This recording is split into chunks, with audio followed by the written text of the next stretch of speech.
Hi guys, I'm back with this week's garden tour video. Today I'm going to do a full garden tour. Last week I just did the food. This week I want to show you the flowers and things too, because lots of things are blossoming. I hope you enjoy this video and yeah, stick around. Today I wanted to start over here with the strawberries and the grapes. And we went on vacation and I bought some plants on vacation. We were only gone for 2 days and it wasn't really a vacation. Like, we went for 2 days.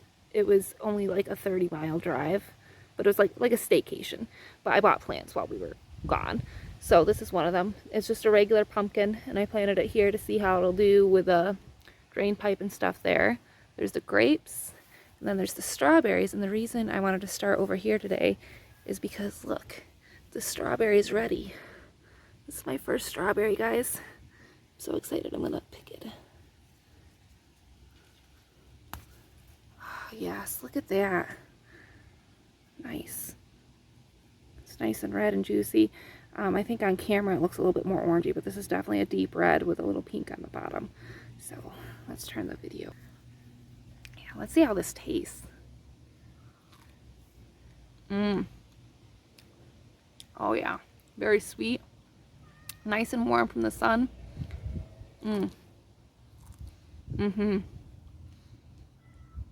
Yes, that is like the best strawberry I've ever had. Wow. So excited to have more of those. I did have an issue where there was either birds or chipmunks eating these strawberries. But I put up a little fence and then I put up this little butterfly. So if it's birds, I'm hoping that'll kind of scare the birds away a little bit. And I put up a fence in case it was chipmunks. But either way, like one thing I learned from Roots and Refuge is plant more than what you need. So as long as we get some strawberries, if something eats some of them, not a huge deal. So there's that. So exciting. Over here in my wild bed, we have lots of things blossoming. And this is why I leave it wild. Because look at how many pretty flowers it gets. Look at those. The spiderwort is in full bloom. These open in the morning and close in the evening, and they are so, so pretty. We have primrose. And I didn't know that these were a different breed of primrose until I identified them today. They're called evening primrose. And aren't those just beautiful? And that's why I let this go wild, is because they look like weeds before they blossom, and then they're just gorgeous. Vegetable garden, which I put cardboard down to help keep weeds down, because next year I want more gardening space, but I don't want to put in more raised beds, so I'm going to be planting rows in between here. So I put the cardboard down so I don't have to dig it up. The weeds will die on their own. That'll keep moisture down, that'll keep bugs down, that'll help the biodiversity of the soil. And so that's why the cardboard's there, is so I can plant in between garden beds next year. I'm getting ready ahead of time. The romaine is doing good. I harvested some of this yesterday after we got back from our little trip, so that's why it looks small. We had a real big harvest yesterday of lettuce, especially because so we have our Swiss chard here. I got this new lettuce on our trip too. Of course, I go on vacation, I go to a greenhouse. But this is called red salad bowl, and I've had this in my salad before, but I've never seen it at a greenhouse, so I picked some up. Our cucumbers, when I put the cardboard down, I moved the trellis over there, and it makes more sense to have it over there anyways, because there's more cucumbers over there. They have little buds on them, but all the buds are male so far. Some people pluck the male buds off, so it encourages more female bud production. I just leave them because it's typical for the first few buds to either be all male or all female. But I just leave them because they fall off after a day anyways. So I just let them do what nature has them do. Over here, look at how big the sunflowers are getting. No blossoms on them yet, but they're getting really big. The neighbor's dogs are talking to me again. Hi. Hi, puppy. There's watermelons. The watermelons, they're still kind of small, but they're healthy.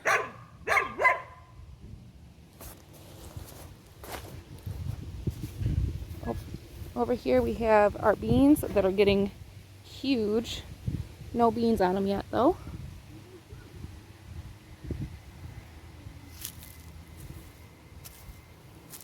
Ouch. Over here we have our yellow squash beds, which I gotta get some neem oil on here because it looks like they're starting to get some mildew. I've been leaving it open so they get enough air. They're looking much healthier though since I took care of the roly-poly issue I was having. The pill bugs, the roly-polies, they don't typically eat live plants. They live off of decaying matter. However, if they don't have any decaying matter available, they will eat young plants. They'll eat anything that's soft enough for them to chew through. So I had an issue with those in this bed. All I did to take care of it was I put down some coffee grounds, and the acidity in the coffee grounds repelled the pill bugs, and so now that hasn't been an issue. But now I'm running into an issue with the fungus there. But that should be easy to take care of with neem oil. You just spray it on there, and after a day it typically goes away. I had the same issue last year. It was easy to take care of. Over here we have more zucchini, and here we have a little guy that fell off. That was an unfertilized female bud. Over here we have, again, more male buds than female buds coming, but that's typical. I do see a couple of little female buds down in here, so hopefully we'll be getting some zucchini off that soon. We have our yellow zucchini here.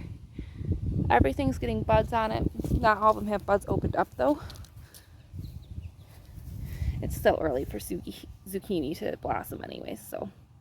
But everything is looking good. This one looks like it has some stem damage, but I had buried the stem before, so it'll get new roots, so it's still alive. That can happen from inconsistent watering or from, you know, bugs and mites and things. So again, I'm going to have to spray some neem oil over here to get rid of some stuff. We have our tomato bed that I'm leaving closed to hold the heat in. Tomatoes. And over here, I actually planted some pumpkins in here with the tomatoes. The same pumpkins that I got on vacation. Because Nick and I were talking about it. And a couple years ago, I had planted tomatoes on my sister's property. And pumpkins spontaneously volunteered in the middle of the tomatoes. But they did really well together. They were so healthy, both plants, even though they were right next to each other. And they were some of the sweetest tomatoes we've ever had. So I'm seeing if I can replicate that a little bit. Let's look at our other tomato bed here. Again, the pumpkin plants are new, so they look a little bit sad. They're in a little bit of shock, but they will perk back up once they get more water. I'm going to water them later. So at the middle of the day it's hot, so they're thirsty. And that's it for the vegetable bed. So the back of the house here, you can see the hostas and then the grapes. Again, I don't expect to get any grapes this year, but look how tall that's getting. It looks nice and lush and beautiful and healthy, and that's what matters, because that means next year we'll get grapes, or the year after. As long as the plant's healthy, that's what's important. I have my stone crop down here. This blossoms in the fall, and this is it's called stone crop, but it's a type of sedum, S-E-D-U-M, and it's a type of succulent. But it is a perennial that can be planted outside, and it does really well with minimal care. On this side of the house, the irises are done for the season, but I haven't cut them back yet because they're still nice and green. The roses, this guy is almost ready to be deadheaded. Then he has another bud on him here. And these ones are developing new buds there and there. They are really healthy. There's another little bud there. Again, that rose bush will continue to blossom as long as I stay on top of deadheading it. Over here I have my red giant. And let's look at the tag for the scientific name, because I forget. It starts with a W. It's a red Prince Wigala, And I'll take that tag off eventually, but I'm leaving it there until I remember what it's called. I remember red prince, but not the wheat gala part. And the flowers are starting to dry up. I bought this last week when it was in full bloom, and it's just done for its season, which is fine. It's still nice and healthy, and it's adapting well. It's not in shock or anything like that. So it's doing really good. We have our annual pot next to the mailbox. It's doing really well. All the geraniums and the begonia and the labiolus. The little tree garden is doing great. Cottage rose, which is almost ready to be deadheaded, is doing really well. The ice plant has lots of blossoms and it's starting to spread this way. That's how it'll spread with these, which is really great. I want as much ground coverage with plants like this as possible. I want to create a lot of biodiversity in our yard. Besides just having grass, I want all sorts of plants, make things nice and healthy and lively. My Russian sage, which again, this smells so good. You just pick it like this, little piece like that. You smell it, it just smells so good. It's so nice. And over here is the moss rose, which is getting lots of new blossoms on it. Getting ready to open up. Looks really good. And over here, my poor lilies. This one is just about completely dead. The bulbs are still alive. What's been happening, and this is why this one's tipped over too, the squirrels run through the yard here and run right up the tree, and they run right over the lilies. So hopefully next year they'll be thicker and stronger, and maybe the squirrels will find a different route up the tree.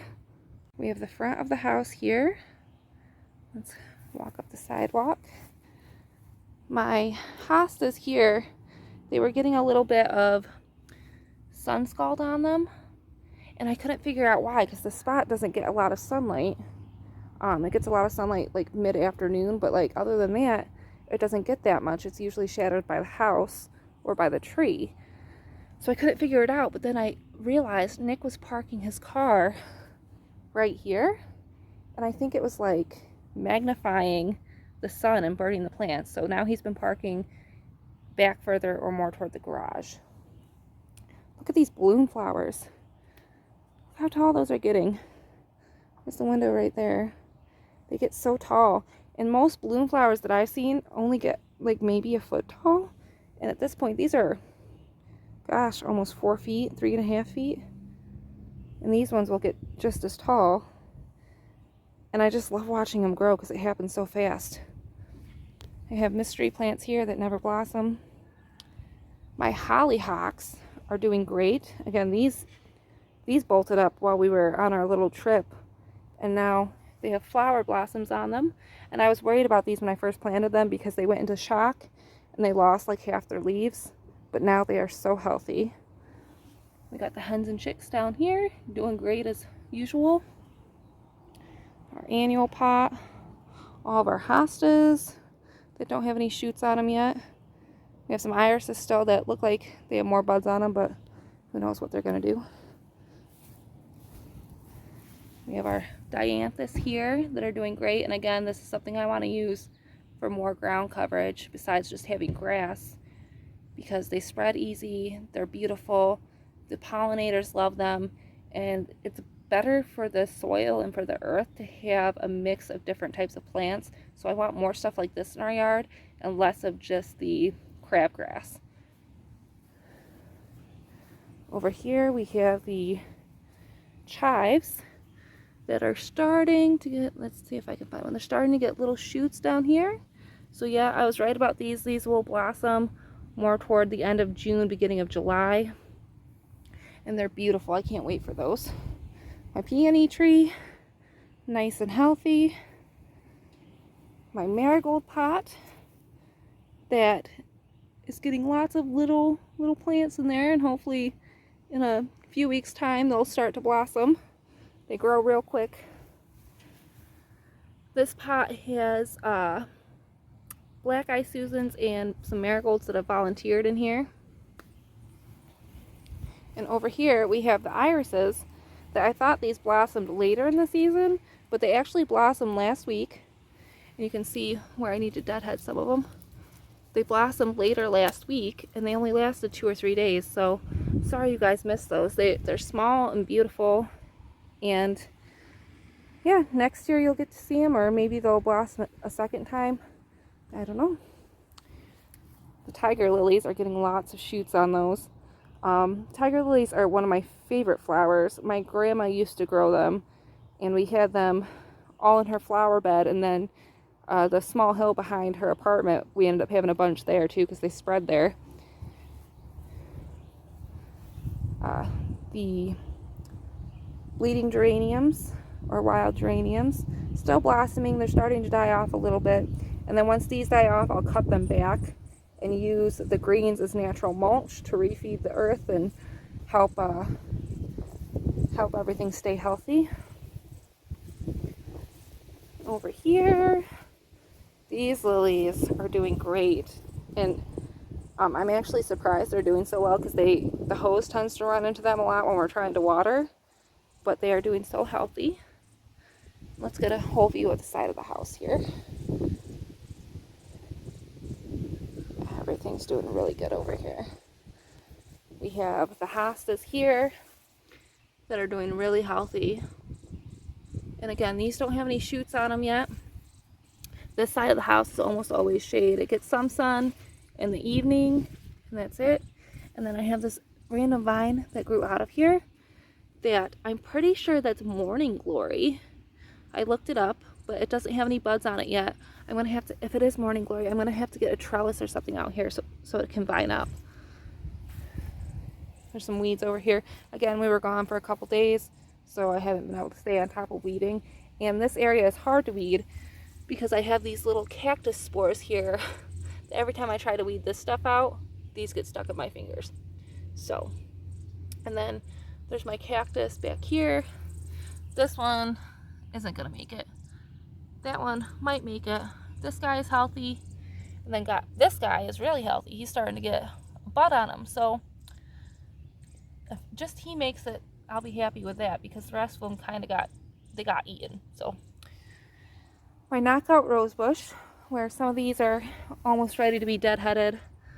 I deadheaded some yesterday, but these weren't quite ready yet. And this is being eaten up by those damn gypsy moths that no matter what I do, I put neem oil and stuff on everything and everything just gets eaten up. More hostas. I have, this is chrysanthemum that was supposed to be annual, and it came back. It looks like it's got a little bit of disease on it. That might be from aphids or something, but I'm gonna have to hit up over here with a neem oil anyways to help these roses.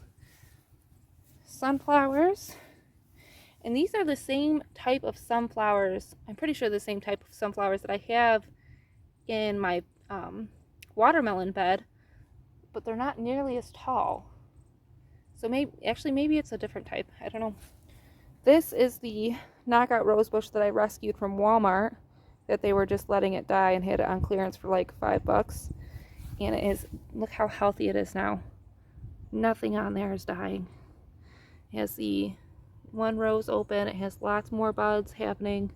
So happy I rescued this guy. More sunflowers. Another lily. And another lily that are doing great. And then over here, I have my apples. Which actually, let's come around this way. And look how I have 2 little apples there. And I have about 5 total. And I was not expecting to get apples at all this year because we didn't have any other trees that had blossoms on them, but there must be one nearby because we definitely have a couple of apples, which is really exciting. And I made a rookie mistake with my apples. I knew you needed 2 trees for them to pollinate. I didn't pay attention to how many apples each tree produces. So we have 3 apple trees, and this one that I just showed you, it'll get probably around 300 apples in a season. The other 2 will get around 500 each. So we're gonna have over 1,000 apples. Even with apples that go to waste, we'll probably have around 800 apples a year for 2 people. So I better learn how to make Well, I know how to make applesauce. I better learn how to can some applesauce because we're going to have a lot of apples. Here is our other apple tree, one of the other ones. And again, you can see where it's getting eaten by the gypsy moths, but it's still healthy otherwise. It's getting nice and tall, getting lots of leaves on it, so that's good. And here we have the third apple tree on the other corner of our property that, again, had a lot of the gypsy moth caterpillar damage, but it is getting new leaves, so it's gonna make it. And this one grows kind of crooked. I planted it straight and it decided to go crooked, and Nick asked if I was gonna replant it, but I'm gonna see what nature does. You know, if nature wanted to go crooked, then there's got to be a reason, right? So there's that.